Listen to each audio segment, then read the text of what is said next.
looky here. It's the Pat and JT podcast. Pat and JT podcast. That's what we do. Fake it till we make it. That's what we do every day. and we haven't made it yet. It's Pat and JT podcast, 402-403-9478. We'd love to get your voicemails, or also you can slide into our DMs. It's Pat and JT, Facebook, Twitter, and Instagram. Heading into a holiday weekend in real life, and also in real life, Kugler Vision has been a supporter of our podcast from the beginning. I mean, seriously, it's been awesome and continues on. And from Kugler Vision, Dr. Mike Stuntz is in the studio with us. Hi. Hi. Thanks for having this is me. our chance to first get to meet you, actually. Yes. Yep. This is kind of cool. We had Dr. Kugler in a couple months ago, and kind of did a deep dive on his life, what he does, him and his kids. Oh, boy. Yeah, all that stuff. We talked about all kinds of things. But you know what? Yeah, blah, blah, blah. Let's talk about Husker football. Yeah. So people, I'm sure know, and especially around this state, know your name, or if they're like, that name sounds super familiar. Google it one time and they watch the play, Mike Stuntz to Eric Crouch, touchdown v. Oklahoma. We win. It was nuts. Yeah. I lived in Tulsa at the time. I was crazy screaming.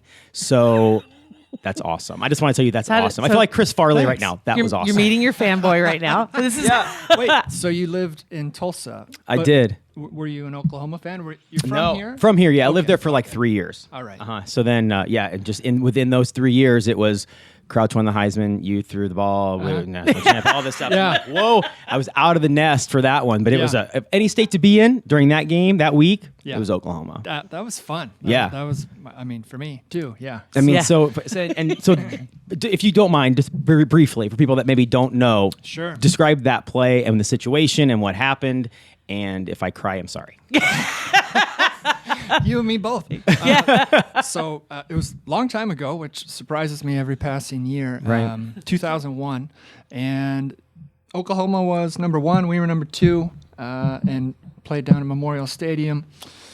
Late October, I don't remember the exact day anymore, and it's getting down to it. It was 13-10. We had the lead, which is something that a lot of people, when they talk to me about it, they seem to forget. They think like, that this was a come from behind. Yes, they're like, "Oh, you won that game for us," and I never correct them. I just let them Let go it with ride. that. Yeah, we had the lead. It was late in the fourth quarter, but I like your version better. Go with it. Yep. So we were up 13-10. 5 minutes left, something like that, and we called this trick play where Eric went out down the sideline, and it just worked out perfectly. I came around from my receiver spot on the reverse and hit him. He was wide open. Easiest pass I ever completed in college. And he, So because when you are at that level, like you can slow the game down in your mind. When you saw him wide open, did you think, "Oh bleep! If I don't make a good pass here, it's all on me. Everybody's owned it. watching." yeah, I mean, that entire sentence doesn't go through your head, but that general feeling Right. he's entirely too open, something has gone wrong. Yeah. Don't screw it up. Yeah. In general. Yeah. That does go through your head. Then you let it go and you just hope that he catches it, which Yeah. he did, and took it to the house. It was There you huge. go. Extended the lead, Yeah. which is not like the exciting version of the story, but it's the truthful It's version the of truthful the story. version. Yeah. That's Yeah, awesome. so Oh my God! Now, where are you from originally? Council Bluffs, just across the river. Yep. Really? Yep. Okay. So yeah. you played football, obviously, in high school too. Were you quarterback? Yes, I was. Yeah, I think I remember reading something about that, like quarterback to quarterback, that play. Yeah. That pass, yeah. Yep, that's right. Yeah, I was quarterback in high school. I actually followed my 2 older brothers who were the quarterback at St. Albert for the 2 years before me and the 2 years before him, and so we kind of had 6 a little years thing going there. Yeah, About 6 years of y'all. Oh Yeah. my God, that's Yep. awesome. Yeah, that is pretty cool. Legacy. yeah, it was a lot of fun. And then down at Nebraska, they actually recruited me to play quarterback, and I spent most of my time on the roster there. Not that I, played a ton or was the big star or started or anything like Right. that, but that was Was Eric generally there what the I whole was time you doing. were there? No, his last year was my first year. Oh, okay. Yep. Okay. Yeah, so All right. just that 1 year where we crossed paths. So you were a freshman when that happened, or Yeah. sophomore, Mhm. freshman? Nope, freshman. Oh, yeah. wow. That's incredible. What a way to kick off the college career. Yeah, it was Like it was a lot BMOC, of fun. man. No big deal. Seriously. Yeah. But the problem was, something like that happens, you're 18 and you think like, oh, this is how it always is. This is cake. This is supposed to be like this. It's going to continue to be very easy, I'm sure. Yeah. It turns out that's not true. It turns out it's actually exceedingly difficult to win a lot of football games or even, continue to play a lot of football at that level. So it was great. I had a great time down there. Yeah. Not quite as great as I would have liked. I kind of caught the tail end of the glory years there, and then we had some rough times after that. But I think they're on the right path. Well, I think I think being IMHO, in my humble opinion, I think that being known for or recognized by a group of fans like Nebraska fans that are so loyal and passionate for a play that will go down in history as one of the best, one of the best, most intense, one of the plays. I think it'd be pretty cool. Like if you didn't play another snap the rest of your career, I would think, man, that's awesome that I'm associated with that play. I came through. I was clutch in that play. Eric was clutch. It was awesome. Mm-hmm. And actually, I've been surprised how often it comes up. Even now, 18 years later, probably twice a week, I would say. Somebody mentions something to me. It depends. Like if you're in Omaha, it's a different deal. Sure. Go out of town. I can believe that though, because the way Husker fans are, just in general, I mean, they remember. It's like they remember everything, right? And especially that era, that whole era is just like, oh, yeah.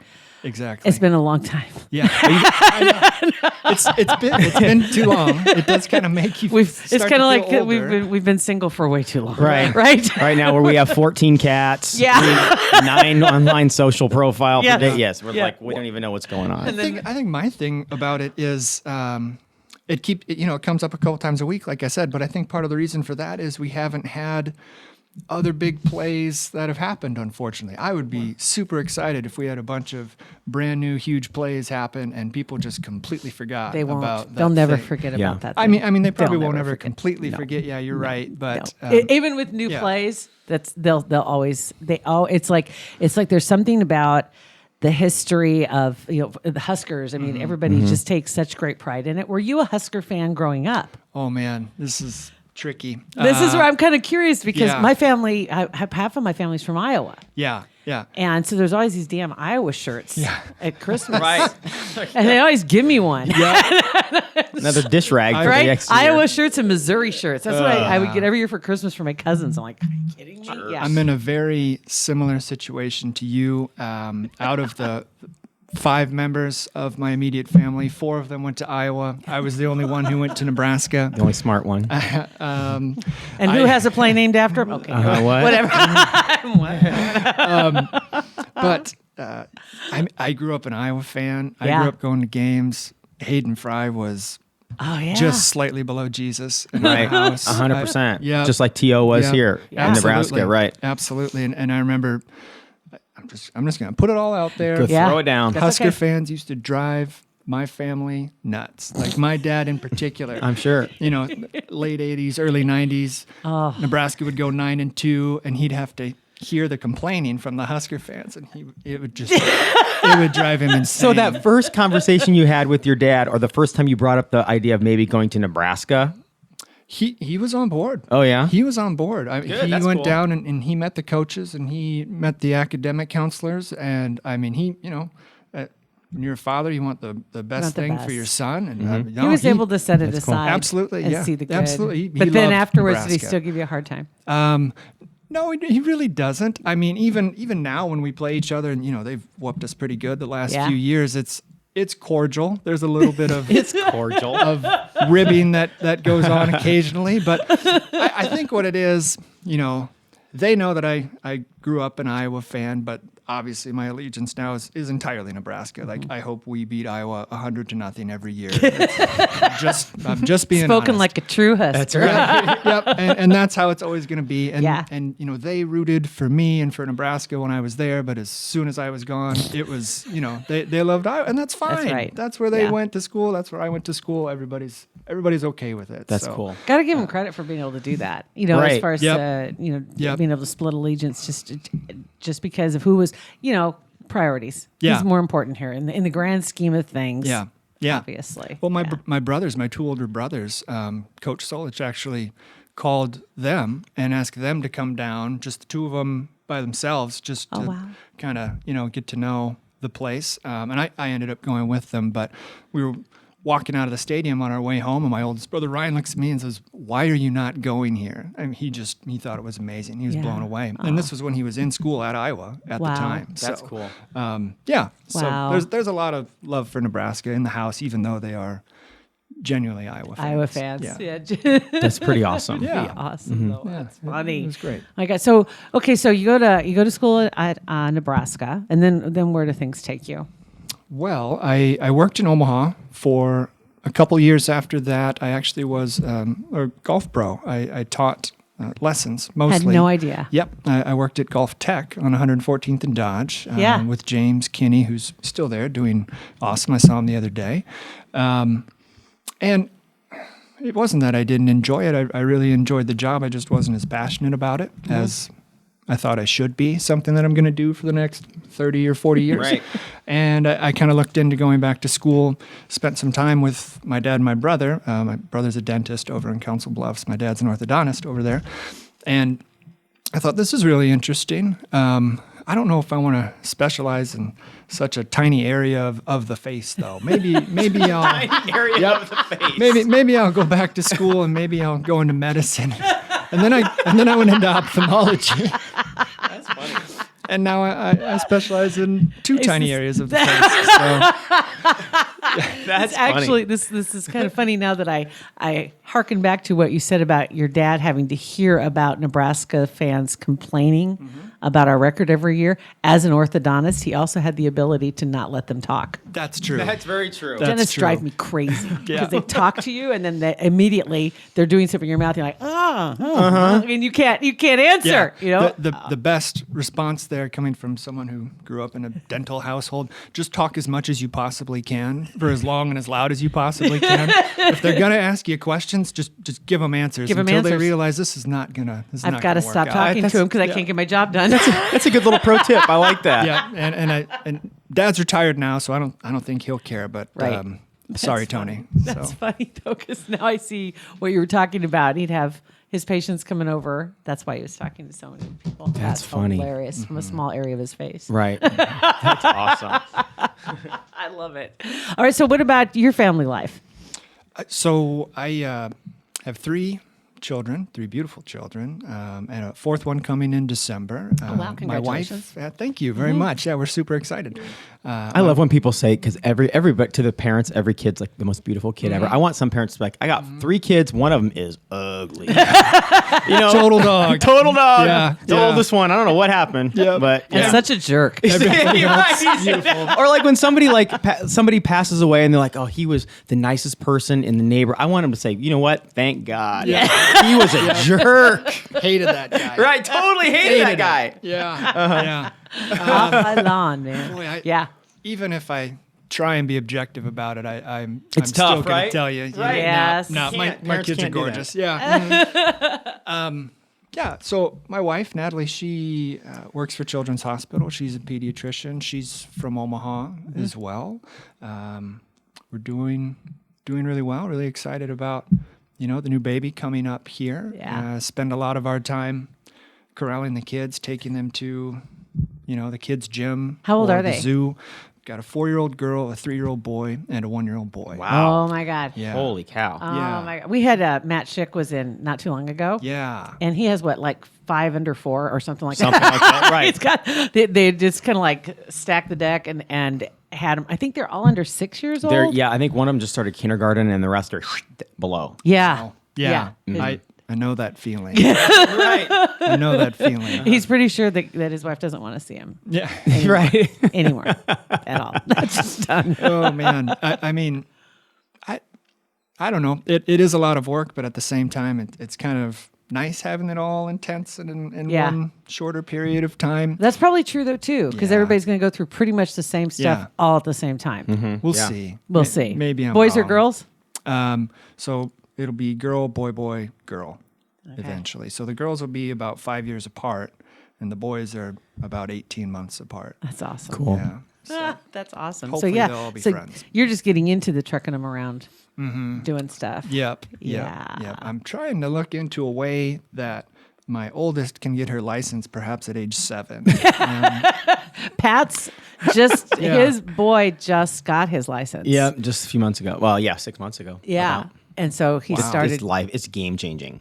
Like I was freaked out the first Yeah. time he took off without me in the car. I'm like, no. Yeah. And the first time I met him out for lunch with his sister, like he picked his sister up. I'm like, this is weird. But now it's awesome. So do you have any like crazy rules, or maybe they're not crazy in your mind, but for your son and driving? You know, just no, not really, because okay. he's a very good driver. Good. He did get I don't know if I told this story or not. He got a citation the other day. Really? Yeah, it was because he was home. It was late, like 10 o'clock on a night in Bethlehem. Oh, it was the night of the wine event. Oh, And okay. he wanted to make some cookies. Right, he loves baking. We didn't have any whatever he needed, so he went up to Hy-Vee. First of all, he didn't realize there was a Hy-Vee on 144th and Stony Brook, like a stone's throw from our house. He went to the one on 180th and Q. I'm like, dude, it's right down. It's right. So when he left Hy-Vee, he forgot to put his lights on. He just had the dimmer ones on, didn't put the bright ones on. So he got pulled over and got a $75 ticket. Oh man. Yeah, Bummer. Yeah. So, but other than that, I mean, he was stressed about that. Oh, yeah. Like because he doesn't want any blemishes. He's a super. Did you tell him, well, we can forget worrying about that now? Right. You always- yeah, you got a ticket The now, streak dude. is over, man. Right, Yeah. it's done. Don't That worry was about it. short-lived. Go ahead, blow through those construction zones. Yeah. Yeah. That's amazing. I didn't think that there were 16-year-olds who were good drivers. Yeah, he really is. He really is good. Yeah, for him. Yeah. So just the only rules are just drive safe. I mean, Yeah. basically just watch yourself, watch Yeah. other drivers. Yeah. Boy, I think about the way I drove when I was 16, and I'm just happy Yeah. to be alive. Right? It's just You were in council with us. We were Yeah. both from small towns, Ashland and Waterloo. Okay. And so it was like driving started really young, Mm-hmm. you know, but not driving in Omaha. Yeah. I mean, I remember when I was finally allowed to drive to Omaha. You know, it was even with a friend. You know, I remember that whole debacle of brother. I don't know, just on the interstate. You're going to be driving to Omaha. Yep. I just want to go to West Roads. I'm like, Yep. come on, Mom. You know, it's right on the interstate. It's right there. You know, yeah.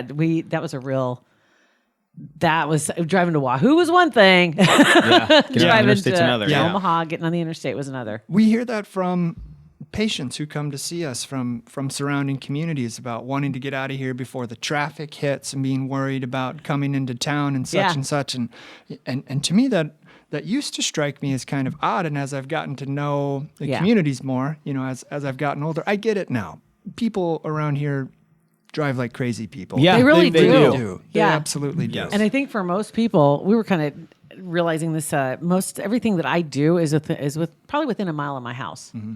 Everything you have that circle. There's your grocery store, the gas station, you know, the drugstore. It's such a great thing, isn't it? Everything is right within a mile, one direction or the other of my house. So when you get out of that mile to go do something in particular, like to go see my dentist, A couple times a year, maybe. right? Or something like that. You're just like, that side of town, I'm never going to get out of there. You know? Right. Yeah, everything is just worse than my mile. Mm-hmm. My circle is perfect. Right. No problems. I know all the Exactly. back roads. I know how to get around. Oh my God, yeah, that's true. So any pets? Zero pets. Zero pets. Yeah, I am right now winning that battle, but we'll Yeah. see. And pets get neglected when the kids are that young anyway. It's like you got Yes. so much stuff going on. You Yes. realize you haven't fed Daphne for 3 days. Yeah. You know what I mean? Yeah. So it's a good, when the kids get older, you're going to totally lose that battle. That's my argument right now, though. Hey, let's just focus on keeping the humans alive. Yeah. And then when we get past that stage, It's a great theory. honestly, I really don't even want to revisit it when we get past that stage. Right. But maybe for right now, I can say that, or that can be my argument. But It makes it a lot easier when it comes to picking up and going somewhere.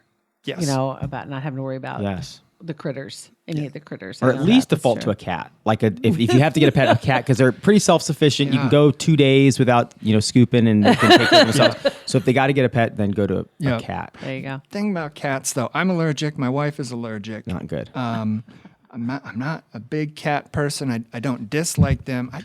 You hear those stories on the news about, the cat's owner died, and then the cat just sat there for like 2 weeks with the body and really nothing. You don't hear about that with dogs. Like dogs go for help. Like dog detected cancer. There was no dog was like, oh, you've got cancer. Let me tell somebody or whatever. Dogs Cats are just helpful. They're very useful. Cats just sit there over your body and go, exactly. Told you, sucker, and he just goes. That's exactly right. Yep. I knew I'd get you. Yep. There definitely was no cat show called Lassie. No, it wasn't. Timmy's in the well. Timmy's in the well. Yeah. That'd be a really bad show. It'd be a bad show. It'd be boring. It'd be like Timmy would fall in the well at the beginning, and then you'd just see the cat kind of strolling away to take a nap, and that would be the end. Yeah. And then he'd walk back to look at Timmy and then knock a stapler down in there. And then knock a pen down in there and then go back. Yeah. Exactly. You're right. Cats. man. That'd be about it. That's the truth. Dr. Stuntz. And as as a this matter of fact- episode is going live, it's Saturday. Oh, that's Husker, very true, first too. game, Southern Alabama is today, first game. Yeah. So we got to ask you your predictions for the year and what to expect and about Coach Frost. Yeah. I think the year is going to be greatly improved from last year. As far as like a record goes, boy, it's tough. You look at it and you're like, well, we could end up 7-5, or we could end up 12-0. I don't know. Yeah. So somewhere in between there. It just kind of depends. But they're on the right track. I mean, we had so many games last year where it was just like, if we could get one break, just one little teeny tiny break, that's the truth. we would have won. I mean, when that 6-game losing streak to start out, how many of those were absolutely should have been victories and weren't. So football's a funny game. It's very difficult to predict, but definitely better than last year. In the mix for the Big Ten West, I've heard people talking about that. Yeah. Some of the analysts that are out there and saying things about the West and saying, it's like, I know this isn't going to be popular opinion, but I've done, I can't remember who it was too. It was one of the guys, I think it was on Fox. I can't remember for sure, but he says, I've done everything I can to try and talk myself out of this, but I can't avoid Nebraska when you're talking Big Ten West. Yeah. You can't, it's like, I can't. That's awesome. I can't talk myself out of them. He says, I've tried because they just shouldn't be there. Right. But they're there. Right. So it's kind of, and like you said, last year even, it was just that one up, there was a play. It was, usually it was just like one thing. And when you really think about like watching football, there aren't that many plays. Right. Really. And so one play changes everything. You know what I mean? There really aren't that many. It takes 4 hours to watch it. Thank you, TV. Yeah. But it's still, when you get right down to it, there's just, you've got to be good just a certain number of times. You got to get it. Yep. Couple of breaks, one way or the other, and that can absolutely be the game, especially when you have teams that are all very similarly talented, which I think is the case, especially in the Big Ten West this year. There's not one team that looks like it's head and shoulders above the rest. Like you can withstand a few of those bounces not going your way if you just have way better players than everyone else. But if you're all about the same, you kind of need those to go your way. And boy, we just had an avalanche of those not go our way last year. It's been a while since they have, really. Yes, it was unfortunate. So on game days, what do you guys do? The Stuntz family. Well, I've got season tickets, Okay. so I like to go down when I can. I don't make it down to nearly as many games as I can. I don't have a particular routine for that. But when I do, I really love it. If I'm staying home, a lot of times I'll go in the basement. I got my little man cave set up there, and I'll just try and get into the game as much as I can until the inevitable Kids screaming. interruption with something. So DVR is amazing. Yeah. 15, Pause. 20 years ago. Yeah. Do you stay I off would've social missed a media lot of if you're football. delayed 2 hours on the game? You stay off social media because you don't want it to be spoiled. I text my family. I'm like, stop texting me about it. I don't want to know. I have not seen it. I am behind. Like, do not let me know. I'm fine, but I'm ignoring you. Yep. So Block. Yeah, I block. Turn the phone upside down Yeah. so no messages Yep. can be inadvertently seen. Absolutely. I don't have any like funny traditions or anything like that. No superstitions. I'm kind of like when I watch the game, I like to watch by myself because I like to be able to hear and to see what's going on. I mean, the whole, like we used to do the party thing, but then you never watched the game. Right. You weren't paying attention, and then it'd be over with. It's like, yay, we won, or we lost, and then the next day it's like, what the hell happened? Right. I don't know anything. I didn't even you see that what big happened. play? No, I did Nope, not. I didn't No see idea. anything. So I'm kind of like the last 3 years. It's been, I just like to watch by myself and then I can see the whole thing and watch everything. It's like that with any sporting event, though, too. Same way with and the only thing I really care about sports-wise is watching the Huskers play. I do like a little NASCAR and horse racing. Okay. And so like when I'm watching the biggest races, right? You like to watch those Focus. by yourself, so you can sit there and watch them. Yeah. So when you're watching the Huskers play, are you a big a very demonstrative person? Are you throwing the remote at the television screen? I do stand up and stand in front of the TV sometimes. Okay. I would give anything for a hidden camera on that one. Yeah. I'm a pacer. I'll get up really close and stand there. I'll pace. Yeah. Yeah. I'll go back and forth. Stand up, Yep. hands on the hips. Especially late in the game. Yeah. Standing right up there, and I'm just like, or standing, hands on hips. I'm just like, oh my okay. gosh. Oh my God, are they going to do this? Oh my God. I do the same thing at the end of NASCAR races too. Last 25 laps. Really? Just saying. If it's 25, I guess it only takes about 6 minutes, 25 laps. 25 right? laps takes no time. Yeah. It's You're done. no time. But that's usually when things get to be messy. Right. So that's when you want to get close and see who caused it. But anyway, yes. So I was kind of wondering about that. Yeah, I do the same thing. I do that. I get up, stand up in front of the TV. Well, I'm pumped for the season. I can't believe fall's already here and the Husker season's already I know here. And it's cool that you were able to come in today and talk to us. We've wanted to have you in all summer, but it hasn't worked out schedule-wise. So perfect that you're here the week of the first Husker game. Yes. Yes. Yeah, we appreciate it very much. Thanks for having me. Absolutely. You got it. Thank you very much. Ditch the glasses and ditch the contacts. Get online at kuglervision.com. When you do that, you see that consult button. And then at some point, it will also ask you where you heard about this and heard about Kugler Vision. And please write in Pat and JT. We would love that if you would. Super easy, kuglervision.com. Pat and JT Podcast. A Parkville Media Production.